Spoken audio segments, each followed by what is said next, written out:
The laboratory hummed with quiet tension. Dr. James Walker moved from one computer screen to another, checking readings that no human had ever seen before. His eyes were red from lack of sleep, but they shone with excitement. "Anna, look at this," he called to his lead engineer. Anna Reed pushed away from her workstation and joined him. Her dark hair was tied back in a simple ponytail, and her lab coat had coffee stains from 3 days ago. She squinted at the screen. "The dark matter is containing itself," she asked, not quite believing what she was seeing. "Not just containing itself, it's creating a stable field that we can control." James pointed to a series of numbers that kept changing. "We've done it, Anna. After 5 years, we've finally done it." The small underground lab in Colorado had been their home for those 5 years. Only 12 people in the world knew about their work.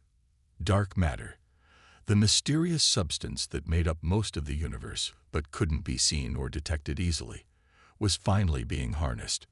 Tom Davis, their physicist, walked in carrying 3 cups of coffee. His round glasses slipped down his nose as he set the cups down. "Did I miss something?" he asked, noticing their excitement. "Only the biggest breakthrough in human history," Anna said, taking the coffee. "James did it. He created a stable dark matter containment field." Tom's eyes widened. "That's impossible." He rushed to the screen, spilling his coffee. That's going to change everything," James finished for him. None of them knew just how true those words would be. 3 days later, everything did change, but not because of their discovery. The message came to every screen on Earth at the same time. In every language, the same face appeared. Humanoid, but clearly not human. Its skin was pale blue, with no hair, and eyes too large for its head. "People of Earth," it said in a calm, almost musical voice, "I am Ambassador Gray of the Galactic Council. We have watched your development for some time, and we are pleased to inform you that you have been deemed worthy of membership in our community of advanced species." The world erupted in chaos and celebration. First contact. Proof that humans were not alone. But in the Pentagon, in a secure room deep underground, Admiral Mark Stone watched the message with narrowed eyes. "They look down on us," he said to the President and Joint Chiefs seated around him. "Listen to how they speak. Deemed worthy, like they're doing us a favor." The President, a former diplomat, shook her head. "We should be careful not to project our own attitudes onto them, Admiral. This is a historic moment, and one we should approach with caution," Stone insisted. "Madam President, I suggest we continue all defense research programs until we know more about this council." "Including Walker's dark matter project?" the President asked. Stone nodded firmly. "Especially that one." 2 weeks later, Ambassador Gray arrived on Earth in a ship that seemed to be made of light itself. The world watched as he met with world leaders, smiling his strange smile that never reached his large eyes. Dr. James Walker watched the news from his new lab, now hidden beneath the surface of the moon. His team had been moved there on Admiral Stone's orders, their work classified beyond top secret. "Look at the way they avoid the technical questions," Tom said, pointing at the screen where Gray was giving a press conference. "Every time someone asks about their technology, he changes the subject. He's hiding something." Anna agreed. "But what?" James turned away from the screen. "It doesn't matter. We have our orders. Double the work speed, no breaks until we achieve full containment." They worked day and night. While Earth celebrated its new place in the galactic community, the small team on the moon made breakthrough after breakthrough. Dark matter, they discovered, could be used not just for energy, but for propulsion and even weapons beyond anything humans had created before. But 6 months into their work, they hit a problem. "They're watching us," Admiral Stone told James during his monthly visit to the moon base. "This council has sensors all over our system. They're asking questions about energy spikes coming from the moon." "We're shielded," James protested. "There's no way they could detect what we're doing." Unless they already know about dark matter technology, Stone said grimly. Unless they're making sure no one else gets it. The truth came 3 days later. Ambassador Gray stood before the United Nations, his blue skin glowing under the lights. His voice was still musical, still calm, but now there was a new tone in it. Firmness. Authority. As new members of the Galactic Council, he said, you must understand that certain technologies are restricted. For the safety of all species, of course. He showed a list on the large screen behind him. Advanced AI, faster than light travel, certain types of genetic modification, and dark matter manipulation. These technologies can only be developed after centuries of cultural maturity, Gray explained. Earth will be eligible to apply for development rights in approximately 300 years. In the moon base, watching the broadcast, James turned to Stone. They're keeping us down, he said quietly. They don't want competition. Stone's face was hard as stone. Then they shouldn't have shown their hand so early. Keep working, Doctor. But from now on, we're in a race. The breakthrough came a year later. James stood in a circular room, looking at what appeared to be a small black sphere floating in the center. It gave off no light, no radiation their instruments could detect. It simply existed, hovering there, a perfect captive piece of dark matter. It's beautiful, Anna whispered beside him. It's more than beautiful, James replied. It's powerful enough to run a city for a century, or power something else, came Admiral Stone's voice from behind them. He entered the room with 2 military engineers, something that will make sure Earth isn't at the mercy of this council. Tom joined them, carrying his tablet with the final calculations. We can build a ship around this technology, something that can travel faster than their ships, that can't be detected by their sensors. How soon? Stone asked.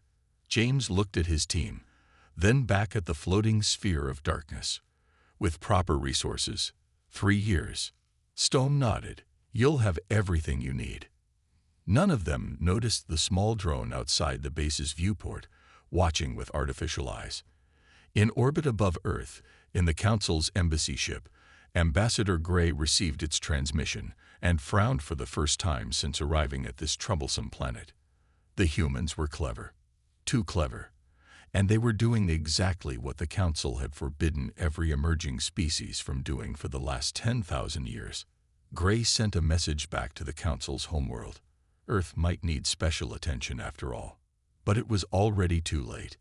In the hidden lab beneath the lunar surface, humanity's first dark matter core pulsed with power. The race for the stars had begun, and Earth had no intention of staying in last place. 3 years passed in a blur of work, tests, and secrecy. Deep inside the asteroid belt, hidden from Council sensors, Earth's first dark matter warship took shape.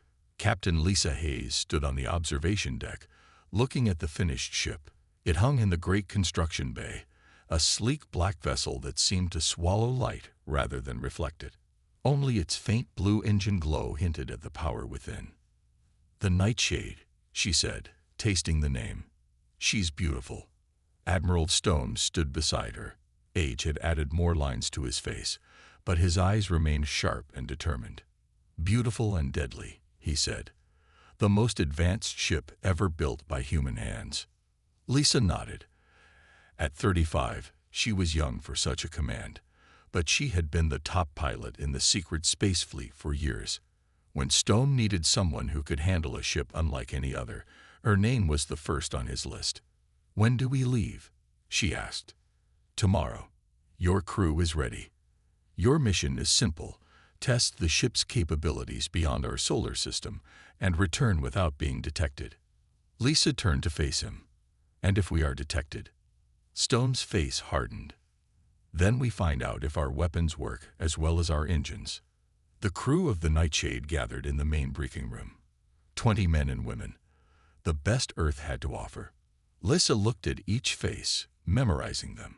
There was Jack Wilson, her first officer, with his steady hands and steady nerves. Maria Diaz, the engineer who understood the dark matter core better than anyone except Dr. Walker himself.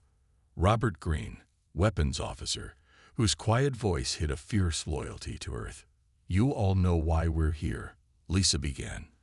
"For 3 years, the Council has been watching Earth, limiting our technology, keeping us in a box. Tomorrow, we leave that box." She touched a control, and a hologram of the ship appeared in the center of the room. "The Nightshade can travel 10 times faster than any known Council ship. Our dark matter shielding makes us invisible to their sensors. Our weapons—" She paused, looking at Green. "Our main cannon can punch through any known shield," he said. "The dark matter torpedoes can disrupt the atomic structure of any material. In theory, anyway." "In theory," Lisa repeated. "Tomorrow, we see if theory becomes reality." She saw the mix of excitement and fear on their faces. This wasn't just a test flight. It was a declaration that humanity would not accept second place in the galaxy. The launch was silent. Perfect. The Nightshade slipped away from the hidden base, its dark surface blending with the blackness of space. No rockets, no flames, just the quiet hum of the dark matter core as it bent space around the ship. Lisa sat in the captain's chair, feeling the power beneath her. "Dark matter drive engaged," Maria reported from engineering. "Core is stable. We are running silent." "Take us out of the system," Lisa ordered. "Let's see what she can do."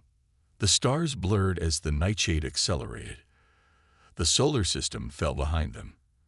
And then they were truly in deep space, going faster than any human had ever traveled. Jack checked his instruments. No sign of pursuit or detection. "We're ghosts, Captain." Lisa allowed herself a small smile. "Set course for the Epsilon system. That's 30 light years. Should take us about 3 days at this speed. The Council has outposts there," Robert warned from weapons. "Exactly," Lisa replied. "A perfect test of our stealth systems." The journey was smooth, the ship performing beyond expectations. The crew worked in shifts, monitoring the dark matter core, making small adjustments. On the 3rd day, they reached Epsilon. "Slow to observation speed," Lisa ordered. "Let's see what's out here." The main screen showed a beautiful system. 2 suns orbiting each other, 9 planets, countless moons. According to Council records shared with Earth, the 4th planet had been marked as a potential future colony world. "I'm picking up unusual readings from the 4th planet," Jack reported, frowning at his screen. "There seems to be mining activity." Lisa leaned forward. "Show me." The screen zoomed in. The planet's surface was being stripped, great machines digging into the Earth, and working those machines. "Those are humans," Robert said in shock. "Earth humans." Lisa stared at the screen. It couldn't be possible. No human colony ship had ever gone this far. Unless. "The Council told us they've been watching Earth for decades," she said slowly. "What if they've been doing more than watching? What if they've been taking people?" The bridge fell silent as the implications sank in. "Captain," Maria said finally, "there's another ship in orbit around the planet. Council design. It's a Varn vessel." The Varn, one of the junior Council races, reptilian and known for their mining operations, now apparently using human slave labor on a world they claimed was uninhabited. "We should report back to Admiral Stone," Jack suggested. Lisa watched the screen, saw a human worker collapse only to be struck by a Varn overseer. Her hands tightened on the arms of her chair. "No," she said, "we can't leave them.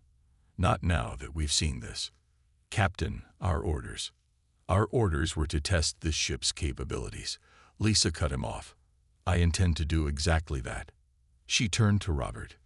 "Prepare weapons. We're going to free those people." The Nightshade appeared above the mining colony like a piece of night sky come to life. The Varn ship in orbit had no warning, no time to raise shields or fire weapons. One shot from the dark matter cannon, and it split in 2, its reactor going dark. On the surface, the Varn overseers looked up in confusion as their communications died. Then the black ship descended, hovering over the main compound. Lisa's voice boomed from the Nightshade's external speakers.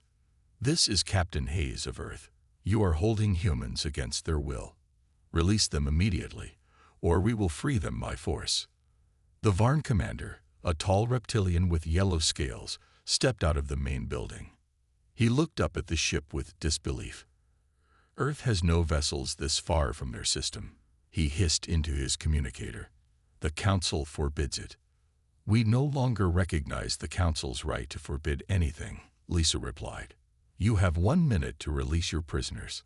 The Varn's response was to order his guards to aim weapons at the human workers. It was the last order he would ever give. The Nightshade's precision beams struck, vaporizing the Varn weapons and cutting a perfect circle around the human workers, separating them from their captors. Before the Varn could regroup, Lisa had landed the ship and sent her security team to escort the prisoners aboard. There were 200 of them, thin and scared from years of labor. They stared at their rescuers in disbelief. "You're from Earth?" one old man asked, his voice cracking. "Real Earth." "We are," Lisa assured him. "And we're taking you home." As the Nightshade rose from the planet, the Varn mining facility behind it erupted in flames, a message that could not be ignored. Word spread through the galaxy faster than the Nightshade could fly. A mysterious black ship that appeared and disappeared like a shadow. A destroyed Varn mining operation. Freed human slaves telling stories of their rescue. In the Council's Great Hall, Ambassador Gray faced angry questions from his superiors. "You assured us they were contained," the Council elder said, its many eyes blinking in displeasure. "You said their technology was primitive. They concealed their true progress," Gray replied, his musical voice now strained. "The humans are resourceful. They are dangerous," the elder corrected. "They have dark matter technology, which we have kept from all emerging races for millennia. And now they know about our harvesting operations." Gray bowed his head. "What are your orders?" "Prepare the fleet," the elder said. "Earth must be taught the price of defiance." But even as the Council plotted, the Nightshade was racing home, carrying its freed prisoners and the truth about the Galactic Council that had pretended to welcome humanity with open arms. The Grand Council chamber was built to impress. Its ceiling soared hundreds of feet above the floor, made entirely of a crystal that changed colors with the mood of the debate. Today, it burned angry red. "This is outrageous," shouted the Varn representative, his scales standing on end with fury. "Humans attacked our mining operation without provocation." 500 representatives from across the galaxy sat in rising circles around the central speaking platform. At the highest level sat the 7 elder species, the founding members of the Council who held true power. Below them were the mid-tier races, granted some privileges. At the bottom level sat the newest members, including Earth's empty chair. Ambassador Gray stood alone on the speaking platform, his blue skin pale under the harsh red light. "The humans deny any knowledge of this attack," he said, his musical voice strained. "They claim no ship left their system." "They lie," hissed the Varn. 200 of our workers have vanished. Our supply ship was destroyed by a vessel using dark matter weapons." Murmurs spread through the chamber. Dark matter weapons. The forbidden technology. The chief elder, a massive being whose true form was hidden beneath flowing silver robes, raised a hand for silence. "This is a grave matter," the elder's voice boomed, translated simultaneously into all galactic languages. "If humans have indeed developed dark matter technology and left their system, they have violated the 2 most sacred laws of membership. The penalty for such violations is clear," said another elder, this one a spindly creature with 6 arms. "Containment and regression. Their civilization must be reset."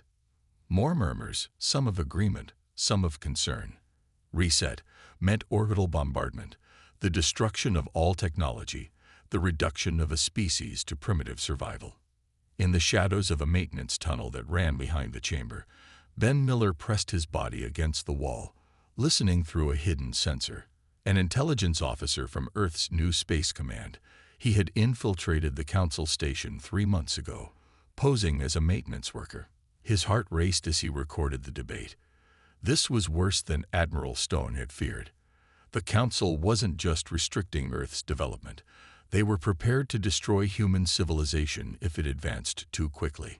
Ben slipped away, moving through the maintenance tunnels toward the Council archives. If Earth was going to fight back, they needed information. They needed to know exactly what they were dealing with. Admiral Stone stood before the world's leaders in the United Nations emergency session.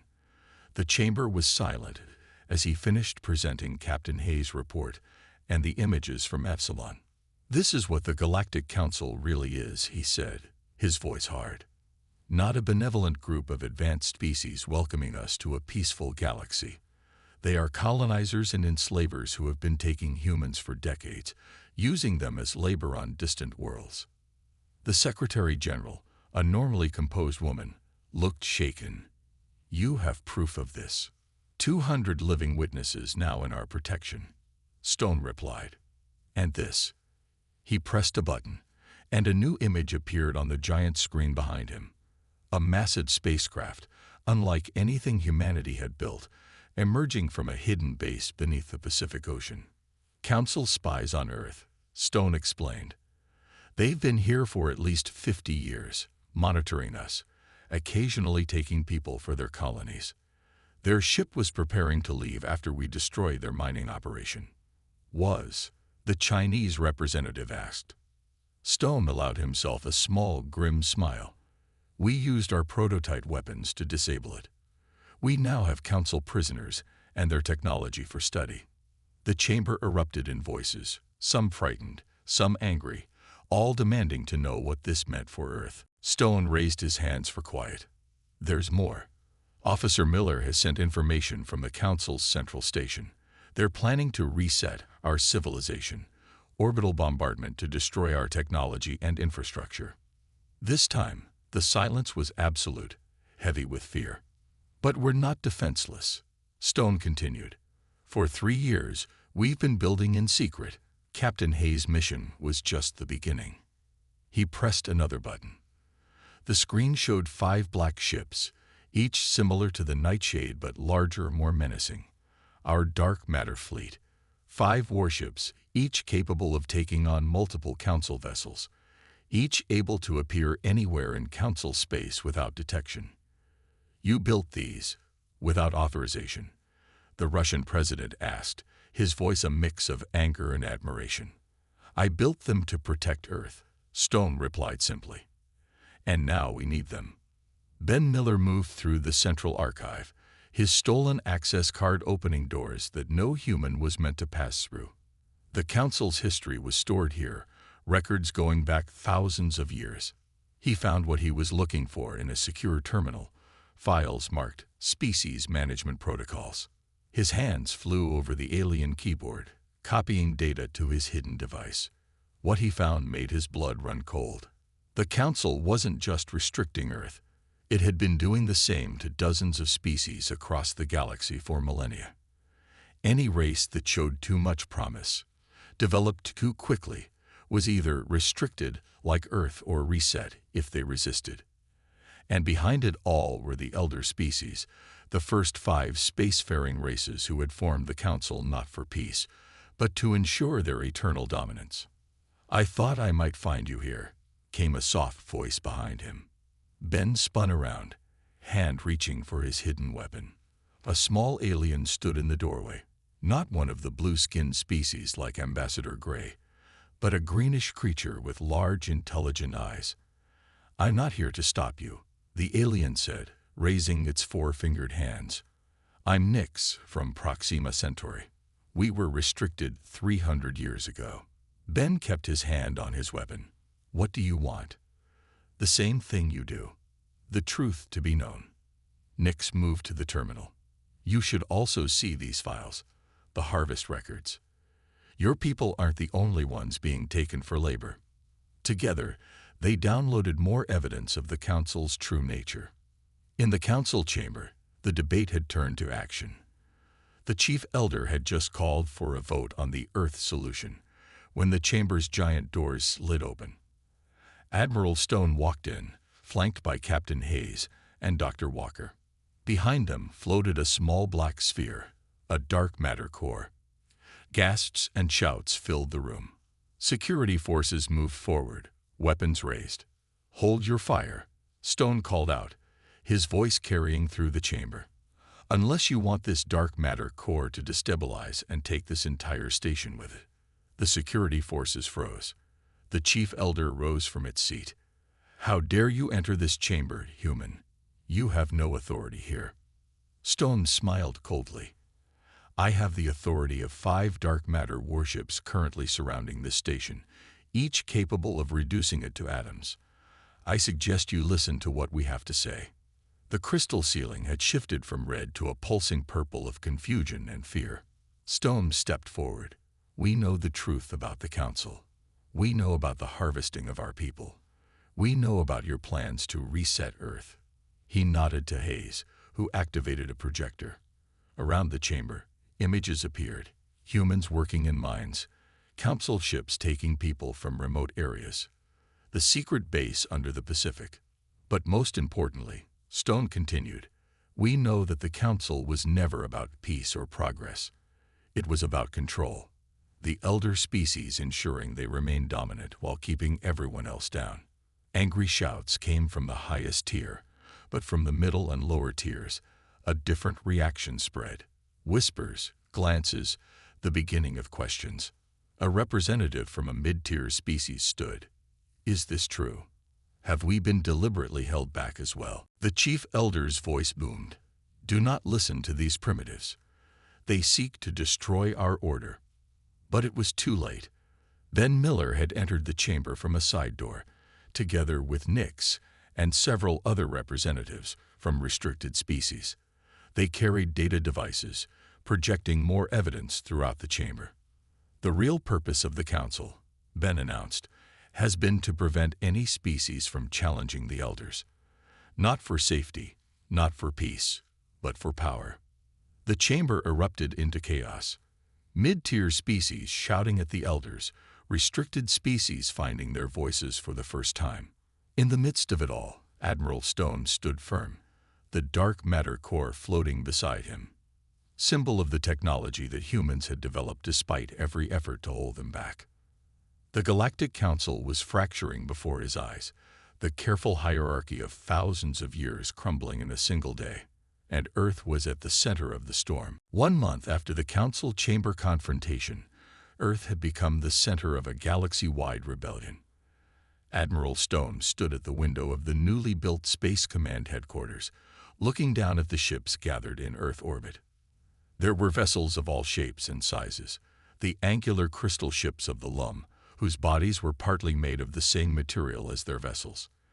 The massive organic-looking craft of the Drell, a reptilian species whose technology merged with living tissue, and a dozen other designs from species who had all suffered under Council restrictions. "The Coalition fleet is almost ready, Admiral," said Captain Hayes, joining him at the window. Her uniform now bore the marks of her new rank, Fleet Commander. "How many ships?" Stone asked. 43 combat vessels, including our 5 dark matter warships, 17 support ships." Hayes handed him a tablet. "The Drell have adapted the dark matter core design to 3 of their vessels. The LUM are still working on it." Stone nodded. Dr. Walker had shared the dark matter technology with Earth's new allies, teaching them how to build and control the powerful cores. It was a gesture of trust that had cemented the Coalition and our targets. Hayes touched the tablet, bringing up a map of the galaxy. Red dots appeared across it. Military installations belonging to the elder species, research facilities, harvesting operations where they're using captive labor. Stone studied the map. "That's a lot of targets. A lot of people suffering while we talk," Hayes replied quietly. Stone knew she was right. The information Ben Miller had brought back revealed the horrifying scale of the Council's exploitation. Millions of beings from dozens of species working as slaves on worlds controlled by the elders. "Begin the operation," he ordered. "Let's show the elders what happens when the restricted species work together." 3 days later, the Coalition struck. Across the galaxy, dark matter warships appeared without warning above Elder installations. The Nightshade, now commanded by Jack Wilson, led the attack on a massive mining complex in the Rigel system. All ships in position, Jack reported from the bridge. Below them, the mining complex spread across the moon's surface, worked by thousands of captive Drell. "Begin the attack," came Hayes' voice over the secure channel. "Remember, precision strikes only. We're here to free the workers, not destroy everything." The Nightshade fired, its dark matter weapons cutting through the complex's defenses like they weren't there. The other coalition ships followed, their less advanced weapons still more than enough to overwhelm the surprise guards. Within an hour, the complex was under coalition control. The freed Drell stumbled into the light, staring up at their rescuers with disbelief and hope. Similar scenes played out across the galaxy.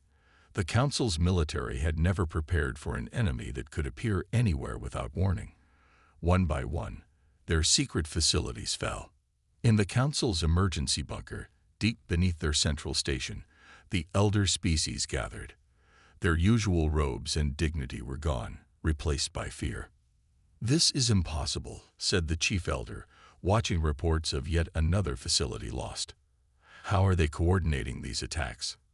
How are they moving so quickly?" Ambassador Gray stood before them, no longer the confident representative, but a messenger delivering bad news. "The humans have shared their dark matter technology with the other species. They're building more ships every day." "And the countermeasures?" demanded another elder. Gray hesitated. "Our scientists are working on it, but dark matter technology is difficult. We've kept it restricted for so long that few of our own people understand it fully." The truth hung in the air, unspoken but clear. The elders had suppressed dark matter research for so long that they had fallen behind.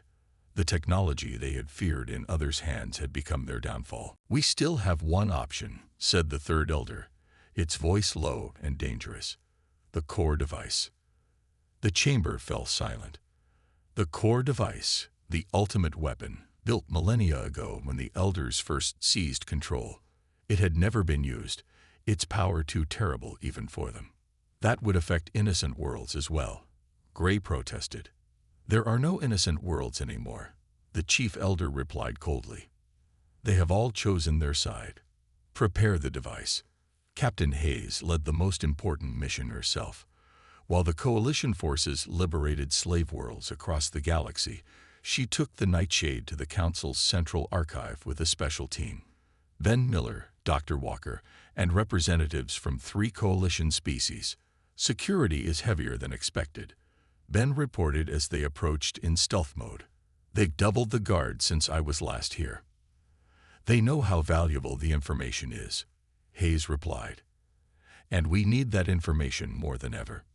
Their mission was clear: find the real core, the truth behind the Council's formation. Information that could unite the galaxy against the elders once and for all. The Nightshade slipped past the outer defenses, its dark matter shielding making it invisible to the Council sensors. Hayes brought it alongside an emergency airlock. "Small team only," she ordered. "Ben, Dr. Walker, with me. The rest stay with the ship." The 3 humans moved through the station's corridors, avoiding patrols. Ben's knowledge of the layout proved invaluable as he led them through maintenance tunnels and restricted areas. "The secure archives should be through here," he whispered, approaching a massive door. Dr. Walker examined the lock. Advanced encryption. But he pulled out a small device of his own design. Every lock has a key. The door slid open, revealing a vast chamber. Not the electronic archives Ben had accessed before, but something far older. Physical records, artifacts, preserved in stasis fields. "The real history," Ben breathed. They moved quickly, scanning anything that looked important. Dr. Walker found it first. A glowing crystal cube containing what appeared to be the original Council charter. "This is it," he said, his eyes wide as he read the ancient text. The truth. The Council had not formed for peace, as all species were taught. It had formed after the first 5 spacefaring races discovered dark matter technology simultaneously. Rather than share this power, they had agreed to restrict all other developing species, keeping them technologically inferior while presenting themselves as benevolent guides. "We need to broadcast this," Hayes said, copying the data. "Everyone needs to see." Alarms blared suddenly. On her communicator, frantic messages from the Nightshade. "Captain, massive energy buildup detected. Council ships converging on our position." Hayes grabbed the crystal cube. "Move. Back to the ship now." They ran, dodging security forces now flooding the corridors. As they reached the Nightshade, Hayes looked back to see Ambassador Gray himself leading the pursuit, his face twisted with fury. The ship detached from the station, dark matter engines flaring as it accelerated away. On the bridge, reports came in from across coalition forces. "The Elders have activated something called the core device," reported the LUM representative, her crystalline face reflecting the emergency lights. "They're threatening to collapse stars across coalition space if Earth doesn't surrender its dark matter technology." Hayes looked at the crystal cube, now secured in the ship's scanner. "Broadcast this to every communication channel in the galaxy," she ordered. "Let everyone see what the Council really is." As the Nightshade raced back toward Earth, the truth spread across the stars. The Council's original sin, the lies told for thousands of years, the technology suppressed not for safety but for power. And in the darkness of deep space, an ancient weapon began to awaken, its dark matter heart pulsing with deadly purpose. Earth's war room was silent as Dr. Walker explained what they had discovered. Admiral Stone and leaders from a dozen coalition species listened intently, their faces grim. "The core device isn't just a weapon," Walker said, pointing to the holographic display. "It's the original dark matter reactor. The first one ever built, hidden at the galactic center." The display showed a massive structure, far larger than any ship or station. It floated in the emptiness near the supermassive black hole at the galaxy's heart, drawing power from the intense gravitational forces. "This is the real core," Walker continued. "The Elders built it together when they first discovered dark matter technology. Instead of using it to help all species advance, they weaponized it." The LUM representative, her crystal body reflecting the hologram's light, leaned forward. "How powerful is it?" "Powerful enough to collapse stars across the galaxy," Walker replied. "It creates a dark matter cascade that disrupts stellar fusion. They've already targeted 20 stars in coalition space." Admiral Stone studied the hologram. "Can it be destroyed?" "Not easily.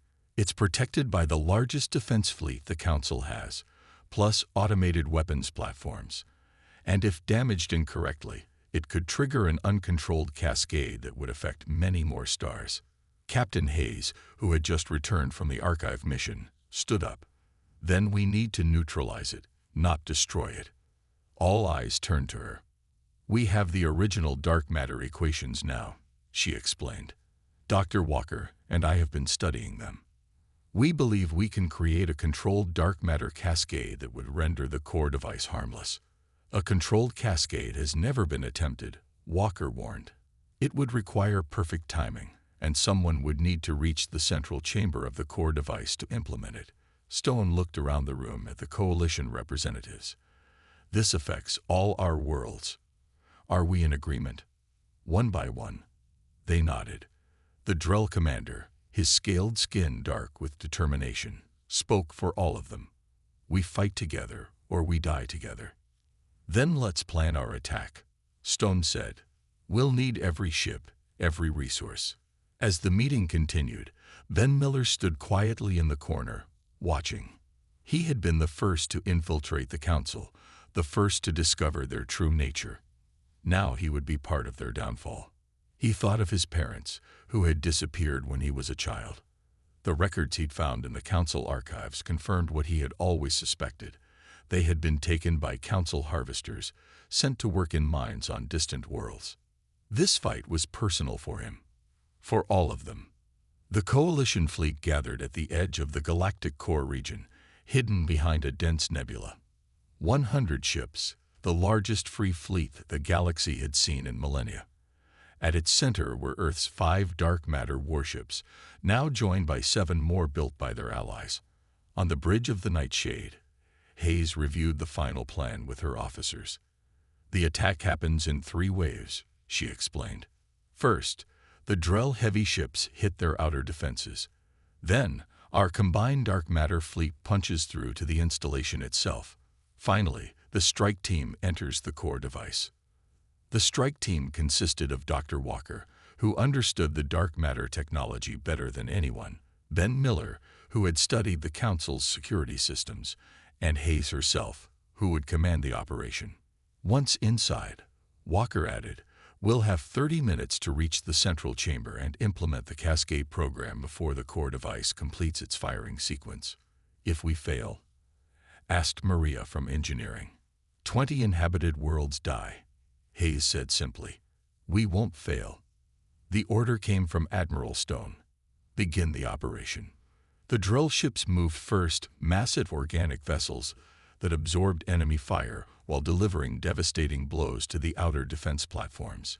Council ships rushed to meet them, not realizing it was only the first wave. Then the dark matter fleet appeared, seemingly from nowhere, already past the outer defenses. Their weapons tore through the surprised Council vessels. On the Nightshade's bridge, Hayes watched the battle unfold. "Status: Path to the core device is opening," Jack reported. "Casualties are within acceptable limits." Hayes nodded. "Take us in. Maximum speed." The Nightshade accelerated toward the massive structure at the center of the battle. 2 other dark matter ships flanked it, drawing fire and providing cover. "Docking point identified," Jack called out. "It's heavily defended. All weapons, concentrated fire," Hayes ordered. The Nightshade's cannons blazed, clearing the way to a small maintenance airlock. As they approached, a Council battleship moved to intercept them. "They're going to ram us," Jack warned. "Hard to port," Hayes commanded. The Nightshade swerved, but the battleship adjusted its course. Then a coalition vessel slammed into the battleship, pushing it away. It was Ben's friend Nix, commanding a Proxima Centauri cruiser. "Path is clear," came Nix's voice over the comm. "Make it count." Hayes, Walker, and Ben suited up in the airlock. "We'll have communications until we reach the central chamber," Walker warned. "After that, the dark matter fields will block all signals." They launched themselves across the gap, magnetic boots locking onto the core device's hull. Ben worked quickly, bypassing the airlock security. "We're in," he reported. Inside, the ancient structure hummed with power. Dark matter energy flowed through conduits in the walls, pulsing like black blood. "This way," Ben said, consulting his scanner. "The central chamber is 2 levels down." They moved through dimly lit corridors, occasionally encountering Council security drones, which they dispatched quickly and quietly. "Energy levels are rising," Walker warned, checking his instruments. "The firing sequence is accelerating." "They know we're here," Hayes realized. "They're trying to complete the sequence before we can stop it." They reached a massive door blocking their path to the central chamber. Ben studied the lock. "This will take time," he said, pulling out his bypass tools. "Time we don't have," Walker replied, checking his readings again. 15 minutes until full activation." Ben worked frantically on the door while Hayes and Walker stood guard. Suddenly, alarms blared throughout the structure. "We've been detected," Hayes said. "Be ready for." The sound of approaching security forces echoed down the corridor. Heavy footsteps, weapons charging. "Almost got it," Ben muttered. The first security drones rounded the corner, firing immediately. Hayes returned fire, forcing them back. "There's too many," she called. "Ben, hurry." "Got it," he shouted as the door slid open. "Go. I'll hold them off." Hayes hesitated. "That's not the plan." Ben smiled sadly. "Plans change, Captain." He pressed something into her hand. A small holographic projector. "I found this in the archives. It's a recording of my parents, before they were taken.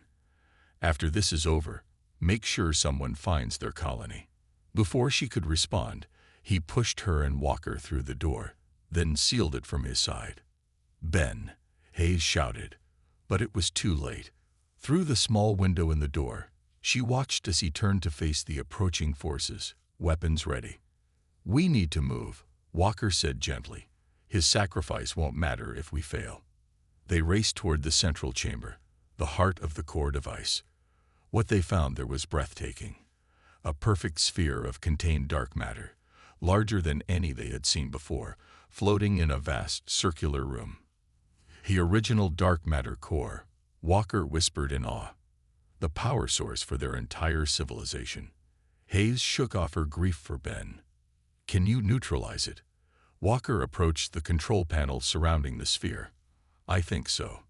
But I'll need to get closer to the core itself." As he worked, Hayes stood guard. Through the massive viewport, she could see the battle raging outside. Coalition ships fighting with desperate courage, buying them the time they needed. "Hurry," she urged. Almost. Walker's hands flew over the controls. "There. I've created a pathway for the Cascade program." He connected his device to the panel, then stepped back. "Now we wait. The Cascade will build slowly at first, then." A violent explosion rocked the chamber. Hayes was thrown against a wall, momentarily stunned.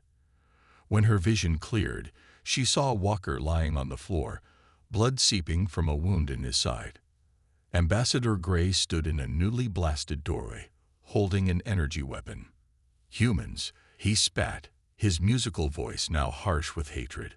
"Always interfering. Always thinking you know better than those who have ruled for thousands of years." Hayes drew her weapon, but Gray fired again, knocking it from her hand. "The Cascade program is already running," she told him. "You can't stop it. I can still complete the firing sequence before your Cascade takes effect," Gray replied, moving to the control panel. "Your coalition worlds will die, and then we will rebuild our order." Hayes looked at Walker, who lay motionless but had opened his eyes. He gave her the slightest nod. "You never understood humans," Hayes said, drawing Gray's attention back to her. "We don't give up. We don't accept limits, and we certainly don't bow to tyrants like you." While she spoke, Walker had quietly reached for his device, pressing a final sequence. The dark matter sphere pulsed suddenly, changing from black to a deep purple. Gray spun around in alarm. "What have you done?" he cried. "Accelerated the Cascade," Walker gasped. "It's over." The sphere pulsed faster, waves of energy washing through the chamber. Gray screamed as the energy touched him, his body dissolving into particles. Hayes ran to Walker, helping him up. "We need to get out of here." "No time," he said weakly. "But it's okay. The Cascade isn't destroying the core. It's transforming it. The energy will spread through the galaxy, neutralizing the weapon without harming the stars." Through the viewport, Hayes watched in awe as waves of purple energy spread outward from the core device, washing over Council and Coalition ships alike without harming them. The dark matter sphere pulsed one final time, then stabilized, now a permanent purple glow. "It's beautiful," Walker whispered. Hayes helped him toward the exit. "Let's go home." 3 months later, representatives from 87 formerly restricted species gathered on Earth. The Grand Meeting Hall had been built specifically for this occasion, the founding of a new galactic alliance. Admiral Stone opened the proceedings, standing before the assembled delegates. "We gather today not as rulers and subjects, not as advanced and primitive, but as equals. The age of the Council is over. The age of cooperation begins." Captain Hayes sat in the front row, now wearing the insignia of Earth's ambassador to the new alliance. Beside her sat Dr. Walker, recovered from his wounds, and representatives from the Drell, the Lum, and Proxima Centauri. She thought of Ben Miller, whose sacrifice had made this possible. His parents had been found on a distant mining colony, freed in the final days of the conflict. They now worked with other survivors, rebuilding lives that had been stolen. Our first act, Stone continued, is to establish the principles of our alliance. Knowledge shared, not hoarded. Technology developed for the benefit of all. Defense of the weak against the strong. Hayes looked out the window at the stars. Somewhere out there, the transformed core device continued to pulse with purple energy, a reminder of what happened when power was abused, and when different species stood together against tyranny. The new alliance would face challenges. The remaining Council loyalists were still a threat. Countless worlds needed healing after millennia of oppression. But for the first time, they would face these challenges together, as equals. Humanity's dark matter warships had shaken the Galactic Council to its foundations, revealing the real core of darkness at its heart. And now, a new light was spreading across the stars.